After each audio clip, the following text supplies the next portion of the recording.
एक दिन की बात है। डीएम मैडम अपने किसी काम से दूसरे शहर जा रही थी। वह सुबह घर से बिना कुछ खाए ही निकल गई थी, क्योंकि उसे काम पर जल्दी जाना था और दूसरा शहर काफी दूर था। तो मैडम ने सोचा कि रास्ते में ही कुछ खा लूंगी और वो अपने ड्राइवर के साथ निकल पड़ी। बीच रास्ते में डीएम मैडम को काफी भूख लगने लगी, तो उसने अपने ड्राइवर से कहा कि राजू, जो कोई भी ढाबा तुम्हें दिखाई दे तो उस पर गाड़ी रोक लेना, हम खाना खा लेंगे, काफी भूख लग रही है। तो राजू ने कहा, मैडम जी, आगे रास्ते में एक ढाबा आएगा, मैं उस पर गाड़ी रोक दूंगा, आप खाना खा लीजिएगा। और थोड़ी दूर चलने पर एक ढाबा आ गया। राजू ने गाड़ी रोक दी और डीएम मैडम से कहा, मैडम जी, ढाबा आ गया है और इस ढाबे पर खाना भी काफी अच्छा मिलता है, शुद्ध शाकाहारी खाना, आप खा लीजिए, फिर हम चलेंगे। तो डीएम मैडम ने राजू से कहा कि तुम भी आ जाओ, तुम भी खाना खा लो। तो राजू ने पहले तो मना किया, लेकिन डीएम मैडम ने कहा कि मैं अकेले खाना नहीं खाऊंगी, तुम्हें भी मेरे साथ आना पड़ेगा। मैडम, मैं अपनी जॉब का बिल्कुल भी घमंड नहीं था।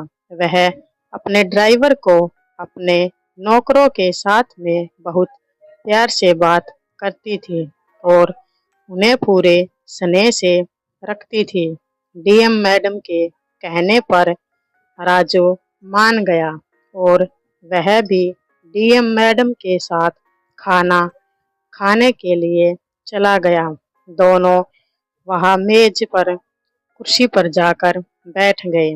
राजू ने वहां पर जाकर अपना खाना ऑर्डर कर दिया और मैडम से कहा, मैडम जी, आप हाथ धोकर आ जाइए, मैंने खाना ऑर्डर कर दिया है, अभी थोड़ी देर में ही गर्मा गर्म खाना आ जाएगा।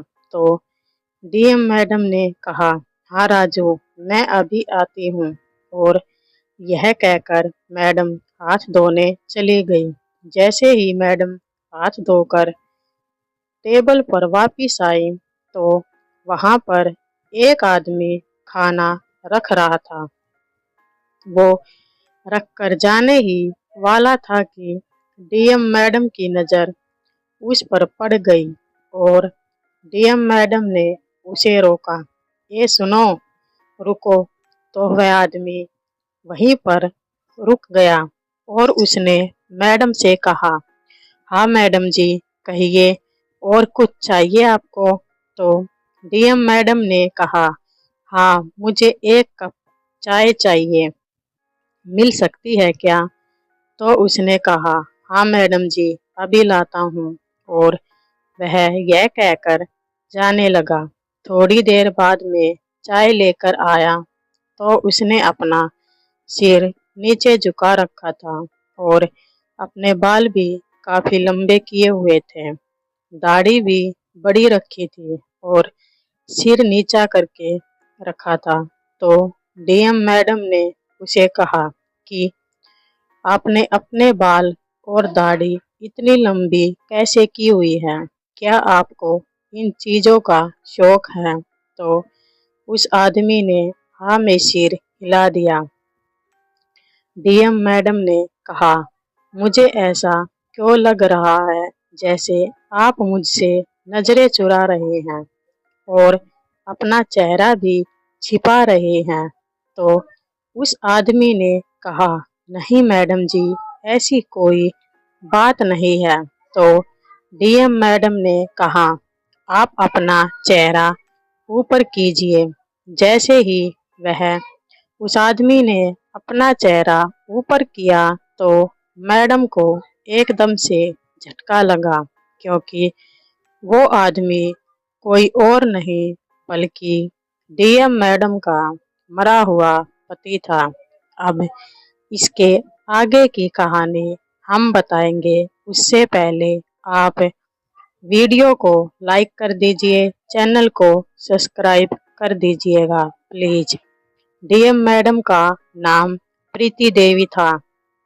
उनकी उम्र अब 35 साल की हो चुकी थी, लेकिन वो आदमी उनका बाद में उनका मरा हुआ पति कैसे निकला, इससे पहले की स्टोरी जानते हैं। डीएम मैडम का नाम प्रीति देवी था और उनके पिता का नाम प्रकाश और माता का नाम लीलावती था। उनकी आर्थिक स्थिति काफी अच्छी थी। वह एक मिडिल क्लास फैमिली से थी और उनकी थोड़ी बहुत जमीन जायदाद भी थी। प्रीति देवी का पिता एक सरकारी टीचर था और माँ प्राइवेट स्कूल में पढ़ाती थी। 2 बहनें और एक भाई था। वह अपने भाई बहनों में सबसे छोटी थी और सबसे छोटी होने के कारण में अपने माता पिता की काफी लाडली भी थी और तीनों भाई बहनों ने काफी अच्छी शिक्षा प्राप्त की थी अंग्रेजी स्कूल से, और उनके माता पिता ने तीनों भाई बहनों को काफी अच्छी शिक्षा दी थी और वे चाहते थे कि उसके तीनों बच्चे ही गवर्नमेंट जॉब करें। उसका भाई अपने पिता की तरह ही टीचर बन गया था और बहन नर्स थी, लेकिन प्रीति का कुछ और ही सपना था। वह एक छोटी मोटी जॉब नहीं बल्कि वह चाहती थी कि मैं एक ऐसी जॉब करूं जिससे वह बड़े पद पर बैठना चाहती थी कि 10 लोग उसे देखकर सलाम करें और ताकि उसके पिता का सिर गर्व से ऊंचा उठ जाए। इसके लिए वह दिन रात मेहनत करने लगी और 4 साल तक प्रीति ने काफी मेहनत की। 2 बार तो वह अपने एग्जाम में फेल भी हो गई, लेकिन प्रीति नहीं कभी हार नहीं मानी, मेहनत करती रही और आगे बढ़ती रही और अपने चौथे अटेम्प्ट में प्रीति ने अपनी आईएएस की परीक्षा पास कर ली और वह कलेक्टर बन गई। जब कलेक्टर बनकर अपने घर आई तो उसके पिता की खुशी का तो ठिकाना ही नहीं रहा। अपनी बेटी को डीएम ऑफिसर बना देखकर उनके पिता खुशी से फूले नहीं समा रहे थे। आज उनकी बेटी एक कलेक्टर बन गई थी। 2-3 महीने के बाद ही प्रीति की ड्यूटी का ज्वाइनिंग लेटर भी आ गया और उसने अपनी ड्यूटी ज्वाइन कर ली और अब तो पूरा दिन उसका अपनी ड्यूटी पर ही निकल जाता था और रात में थोड़ा समय अपने माता पिता के साथ बिताती थी। उसके दोनों भाई बहन की शादी हो चुकी थी। भाई का एक बेटा भी था। अब माता पिता की तबीयत ज्यादा ठीक नहीं रहती थी तो उन्होंने प्रीति से कहा कि बेटा अब हम बूढ़े हो चुके हैं, हमारी तबीयत ठीक नहीं रहती, हम चाहते हैं कि अपने जीते जी हम तुम्हारी भी शादी कर दें, तुम भी अपनी जिंदगी में खुश रहो, हम तुम्हें भी अपने परिवार में खुश देखकर चैन की सांस ले और बस आराम से मृत्यु को प्राप्त करें। उन्होंने प्रीति से कहा कि बेटा अगर तुम कहो तो हम तुम्हारे लिए रिश्ता देखना शुरू कर दें। ठीक है पापा, आप जैसा ठीक समझे वैसा ही करें। तो प्रीति की माँ ने कहा कि बेटा अगर तुम्हें कोई लड़का पसंद हो तो तुम हमें बता सकती हो, लेकिन प्रीति ने मना कर दिया कि उसे कोई भी लड़का पसंद नहीं है। आप जिस लड़के के साथ मेरी शादी करोगी मैं कर लूंगी। और अब प्रीति के माता पिता ने उसके लिए लड़का देखना शुरू कर दिया और 1 साल बाद ही प्रीति के लिए काफी अच्छा रिश्ता आया। लड़का भी एक कंपनी में सॉफ्टवेयर इंजीनियर था और काफी अच्छी सैलरी भी थी। अपने माँ बाप का इकलौता भी था। तो प्रीति के माता पिता को रिश्ता पसंद आ गया और लड़का देखने में भी काफी सुंदर था और उसकी शादी प्रीति के साथ ही कर दी गई। अब तो प्रीति शादी करके अपने ससुराल आ गई, लेकिन उसकी पोस्टिंग काफी दूर थी। तब प्रीति को अपने ससुराल से ड्यूटी पर जाने में काफी परेशानी होती थी। तो उसकी सास ने कहा कि बहू, तुम सुबह काफी जल्दी ड्यूटी के लिए निकलती हो, रात आते आते काफी लेट हो जाती हो। तुम ऐसा करो, तुम वहीं पर रहने लग जाओ। जब तुम्हारी छुट्टी हो तो यहाँ आ जाया करो हमारे पास। हम तुम्हें ऐसे परेशान नहीं देख सकते और 1-2 साल में तुम कोशिश करो कि तुम्हारी बदली यहीं पर हो जाए, तुम्हारे ससुराल के आसपास। तो प्रीति ने कहा, ठीक है माँ जी, जैसा आप ठीक समझे। तो प्रीति ने वहीं पर एक सरकारी क्वार्टर मिल गया और वह वहीं पर रहने लगी। कई बार उसके हस्बैंड भी वहीं पर आ जाते थे और जब कभी उसे छुट्टी मिलती तो वह अपने ससुराल चली जाती थी। एक दिन उसके पति ने प्रीति से कहा, प्रीति, मुझे 1 महीने के लिए विदेश जाना है और अपनी कंपनी के किसी काम से। तो प्रीति ने कहा, हाँ ठीक है जी, आपका वेट करूंगी, आप चले जाइए और आराम से अपना काम खत्म करें। और अगले ही दिन उसका पति विदेश के लिए चल पड़ता है, लेकिन रास्ते में ही कहीं उसका एक्सीडेंट हो जाता है। घर वालों को पता भी नहीं चलता क्योंकि वो अकेला था और उसके पास में कोई और नहीं था। उसका सामान भी चोरी हो जाता है और इस तरह उसकी कोई भी पहचान उसके पास नहीं रहती। पुलिस आती है और उसे उठाकर हॉस्पिटल में एडमिट करवा देती है। डॉक्टर उसकी जान तो बचा लेते हैं, लेकिन उसकी याददाश्त चली जाती है और पुलिस काफी कोशिश करती है, लेकिन उसकी याददाश्त जाने के कारण वह अपने परिवार के बारे में, अपने बारे में कुछ भी बता नहीं पाता। पुलिस अपनी तरफ से ढूंढने की काफी कोशिश की कि उसके परिवार के बारे में पता लगाया जाए, लेकिन वे नाकाम रहते हैं और वहां पर प्रीति और उसके परिवार का रो रो कर बुरा हाल हो जाता है। उन्होंने काफी खोज खबर की, कुछ पता चल जाए कि उसका एक्सीडेंट हो गया है। कुछ भी पता नहीं था।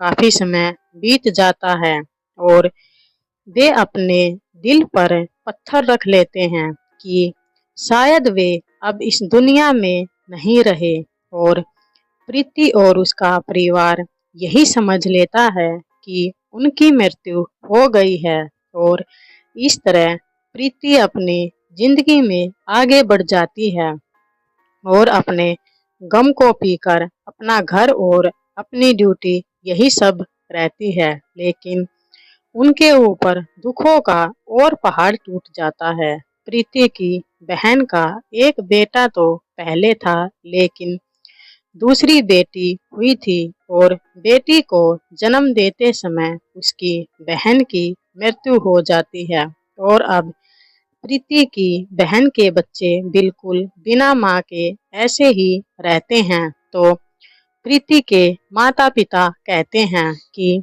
बेटी, तू मौसी है और माँ जैसी है, उसकी बेटी को संभाल ले, उन बच्चों को संभालने वाला कोई नहीं है। तो प्रीति ने कहा, ठीक है। तो प्रीति की बहन के बच्चे भी उसके साथ ही रहने लगते हैं। प्रीति अपनी बहन के बच्चों को माँ की तरह ही रखती है और दूसरी तरफ प्रीति के पति की याददाश्त आ जाती है, लेकिन धीरे धीरे डॉक्टर ने काफ़ी सारी दवाइयाँ ट्रीटमेंट की वजह से अपनी याददाश्त वापस आने लगती थी और उसे सब कुछ याद आ गया। उसे जैसे ही सब कुछ याद आया, वह दौड़ता हुआ प्रीति के पास और अपने माता पिता के पास आने लगा। लेकिन जैसे ही वह अपने घर पहुंचा, तो उसने प्रीति और बेटी को देखा और साथ में उसके जीजा को। तो उसने गलत समझ लिया कि प्रीति ने मुझे मरा हुआ समझकर दूसरी शादी कर ली है और अब उसकी एक बेटी भी है, और मैं अब उनकी जिंदगी में जहर घोलना नहीं चाहता था। इसलिए वह उन्हें बिना कुछ बताए ही वापिस चला गया और अपनी फिर से नई जिंदगी शुरू कर दी। और उसके पास कोई डॉक्यूमेंट नहीं थे, तो उसे कोई जॉब नहीं मिल पा रही थी, तो उसने ढाबे पर काम करना शुरू कर दिया। और यह वही ढाबा था जहां पर वे खाना खा रहे थे। और आज देखो कुदरत का करिश्मा, प्रीति ने आज उसे पहचान लिया था। और तभी प्रीति ने उससे पूछा कि आप यहाँ पर कैसे आए। तो उसके पूछने पर उसने सारी बातें प्रीति को बता दी, किसके उसके साथ क्या हुआ था। तो उसने बताया कि उसका एक्सीडेंट हो गया था, जिसमें उसकी याददाश्त चली गई थी और फिर वापस आई। तो वो उससे मिलने की काफ़ी कोशिश की, लेकिन उस दिन मैंने तुम्हें देखा। मैं तुम्हारी जिंदगी में जहर नहीं घोलना चाहता था, इसलिए बिना कुछ कहे वापस आ गया। फिर ढाबे पर ही रहने लगा। अब यही उसका घर है। तो प्रीति ने कहा, नहीं जी, आप गलत समझ रहे हैं। मैं आपको पूरी बात बताती हूँ कि आपके जाने के बाद क्या क्या हुआ हमारे साथ। हमें आपके एक्सीडेंट की खबर तो मिल गई थी, लेकिन आपके साथ क्या हुआ क्या नहीं कुछ नहीं पता चला। हमने आपको काफ़ी ढूंढा, लेकिन हमें पता ही नहीं चला कि आप कौन से हॉस्पिटल में हैं। हमने आपको ढूंढने की काफ़ी कोशिश की, लेकिन पता ही नहीं चला। काफ़ी समय बीत गया तो हमने और मम्मी पापा ने अपने दिल पर पत्थर रख लिया और समझा कि अब आप इस दुनिया में नहीं रहे और भगवान ने हमारी यहीं तक नहीं रखी। उन्होंने मेरी बहन को भी उठा लिया। वह अपनी बेटी को जन्म देते ही मृत्यु को प्राप्त हो गई और मैं बिल्कुल अकेली हो गई। उसकी बेटी की जिम्मेदारी मुझ पर आ गई। मेरे माता पिता ने कहा कि अब मैं मौसी हूँ तो मैं ही हूँ, मुझे अपनी बहन की बेटी का ध्यान रखना चाहिए। तो मैं उनके बच्चों को अपने साथ ले आई और उस दिन आपने मेरी गोद में जिसे देखा था, वह और कोई नहीं, मेरी बहन की बेटी ही थी। और मेरे साथ में मेरे जीजा थे। वे अपने बच्चों से मिलने के लिए आए थे और बेटी रो रही थी, तो मैं उसे चुप कराने की कोशिश कर रही थी। ना ही मैंने शादी की है और ना ही कभी करूँगी। मैं सिर्फ आपकी थी और आपकी ही रहूँगी। अब आप हमारे साथ घर पर चलिए। मम्मी पापा आपका बेसब्री से इंतजार कर रहे हैं। लोग तो कहते हैं कि आप इस दुनिया में नहीं हैं, लेकिन वह नहीं मान रहे। उन्हें पूरा विश्वास है कि एक दिन उनका बेटा जरूर वापस आएगा और वो तो आपका इंतजार करते रहते हैं। चलिए आप घर। अपने पति को अपने घर वापस ले आती है और जैसे ही अपने बेटे को उसके मम्मी पापा देखते हैं तो उसे गले लगा लेते हैं। वह रो रो कर अपने बेटे को आशीर्वाद देते हैं। कहते हैं कि हमें पूरा विश्वास था कि एक दिन हमारा बेटा जरूर वापस आएगा। वह हमें छोड़कर नहीं जा सकता और हमारी बहू को भी इस हालात में छोड़कर नहीं जा सकता। अभी तो इनकी जिंदगी शुरू ही हुई थी। भगवान इनके साथ इतना बुरा नहीं कर सकता। यह कहकर माँ अपने बेटे को गले लगा लेती है और खुशी खुशी अपनी आगे की जिंदगी जीते हैं।